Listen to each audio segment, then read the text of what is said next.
Bet es šo pamanījis, ka dzīvē, pirms tu vispār izliec savu ķermeni cauri fiziskai slodzei, tu nespēji izdomāt jaunas idejas, tu nespēji rīkoties citādāk savā dzīvē, pozitīvāk savā dzīvē. Un vispār kopumā tava ikdiena nav tik atraktīva un produktīva. Jo redz, šeit ir tas noslēpums, ko īstenībā patiesībā daudz nezina.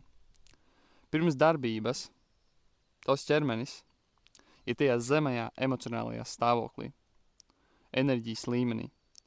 Bet tajā brīdī, kad mēs izliekam sevi cauri fiziskai slodzei, ideālajā variantā, varbūt pat svaigā gaisā un pie dabas, mēs apskābekļojam pirmkārt savus smadzenes, apskābekļojam ķermeni, mums pātrinās asinsrite, mēs atjaunojam savu mentālo stāvokli un mēs sākam domāt skaidrāk, mums rodās jaunas idejas, pozitīvākas idejas un mēs sākam rīkoties citādāk savā ikdienā.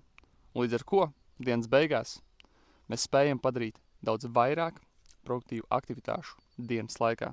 Tieši tāpēc man ļoti patīk šis domu grauds. Izmaiņas dzīvē notiek tikai caur kustību.